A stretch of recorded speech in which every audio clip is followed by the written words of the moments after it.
I used to work at a restaurant right across from my house, but when the pandemic started and the restaurant shut down, I took any job I could get.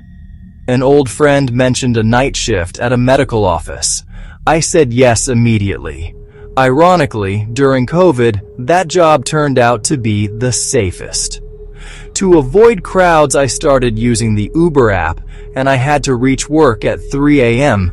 after the cleaning staff had left. I stumbled around the block looking for my Uber driver, and when I finally saw the car, a wave of relief washed over me.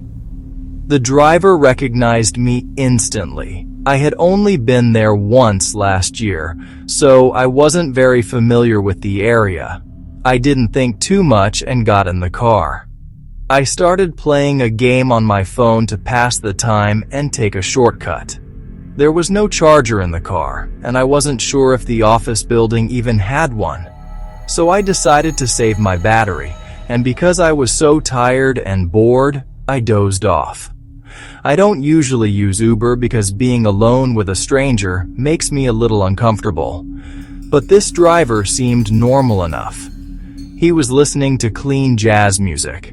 Nothing seemed unusual. When we arrived, he tried to wake me, but I was in such a deep sleep that I thought it was a dream. Finally, to get my attention, he awkwardly nudged my leg and kept saying, "Ma'am,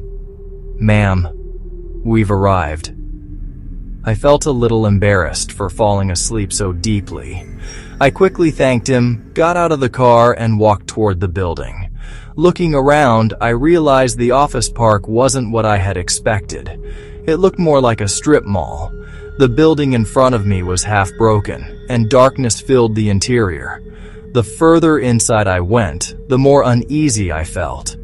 I thought maybe some lights were off at night, but the whole building was dark.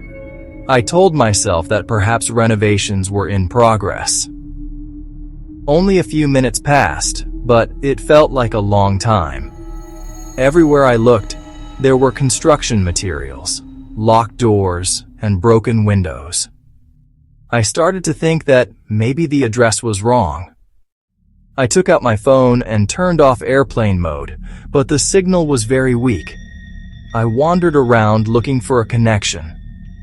I checked the text again and saw that the address was correct. I thought I should contact the driver so he could continue the ride from there, and I wouldn't have to book another ride because it was his mistake. The network was slow, and the app was taking time to load. Then, I heard a rustling sound from below. I was on the top floor, and I only knew one staircase. At that hour, in that empty building, escaping without encountering someone unknown seemed nearly impossible. I thought maybe it was just a drug addict and I didn't want to confront them. I tried sending my friends a message with my location and a request to call 911, but the messages wouldn't send. There was no network. I stopped checking my phone and started opening another staircase, a balcony or some window, in case I needed to exit from another level. Then I realized the person downstairs was coming up. Panicking, I remembered the floor was like a big loop. I would have to wait until they reached me. Then, I could run the other way and try to get down the stairs to escape. I didn't feel like anyone was chasing me, but I didn't want to run into a drugged stranger. I wanted to avoid any interaction entirely. I held my breath. It felt like 5 minutes, but in reality, it was probably only 30 seconds. Then, the person appeared on the stairs. I felt a wave of relief. It was the Uber driver. Maybe he realized he had dropped me in a wrong and unsafe place. I slipped out from behind a beam. Then it hit me. How did he know the address was wrong? My stomach sank. I looked into his eyes for just a moment. He was calm, but his breathing was fast. He stood still, blocking the way. On any other day, I could have considered innocent reasons for him returning. But in that moment, I knew deep down his intentions weren't right. I relied purely on muscle memory. I leapt toward another staircase like Superman. He probably didn't see where I went. I got hurt badly. It hurt, but nothing broke. I got up quickly and threw myself against what looked like a door. I was so panicked that I didn't know if it was a real door. Before I could reach it, it suddenly opened. A bright light hit my eyes. My first thought, though not entirely clear, was that maybe there were other people.